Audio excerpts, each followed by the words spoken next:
চলতি বছরেই সম্পর্ক স্থাপন করতে চলেছে সৌদি আরব ও ইসরায়েল। সম্প্রতি টাইম ম্যাগাজিনকে দেয়া এক সাক্ষাৎকারে এমনটাই দাবি করেছিলেন মার্কিন প্রেসিডেন্ট ডোনাল্ড ট্রাম্প।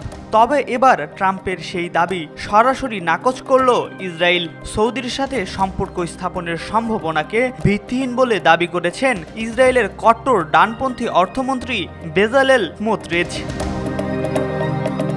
বৃহস্পতিবার তেল আবিবের টজমেট ইনস্টিটিউট আয়োজিত এক সম্মেলনে স্মোট্রিচ বলেন, যদি সৌদি আরব আমাদের বলে স্বাধীন ফিলিস্তিনি রাষ্ট্র গঠনের বদলে তারা আমাদের সঙ্গে কূটনৈতিক সম্পর্ক স্থাপন করবে, তাহলে আমি বলবো, বন্ধুরা না ধন্যবাদ, আপনারা সৌদি আরবের মরুভূমিতে উঠে চড়া অব্যাহত রাখুন।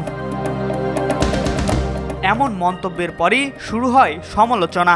স্মোট্রিচের মন্তব্যের কঠোর নিন্দা করে সৌদি আরব সহ একাধিক আরব দেশ। তার মন্তব্যকে অনেকেই কূটনৈতিকভাবে বিপজ্জনক ও আপত্তিকর হিসেবে আখ্যা দেন, যার জেরে মাত্র কয়েক ঘন্টা পরই মাপ চাইতে বাধ্য হন স্মোট্রিচ। এক ভিডিওতে স্মোট্রিচ বলেন, সৌদি আরব নিয়ে আমার মন্তব্য অনুপযুক্ত ছিল।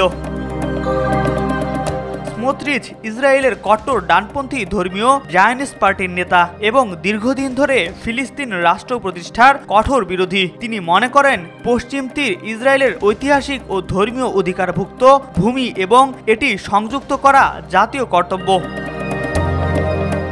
ইসরায়েলের সাথে সম্পর্ক স্থাপনের দাবি প্রত্যাখ্যান করেছে সৌদি আরবও। সৌদি সরকার বারবার বলেছে ইসরায়েলের সঙ্গে কোনো সম্পর্ক হবে না যতক্ষণ পর্যন্ত 1967 সালের সীমানা অনুযায়ী একটি স্বাধীন ফিলিস্তিনি রাষ্ট্র প্রতিষ্ঠা না হয়।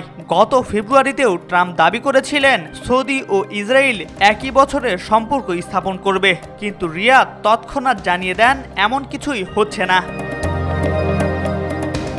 আকাশ, আজকাল।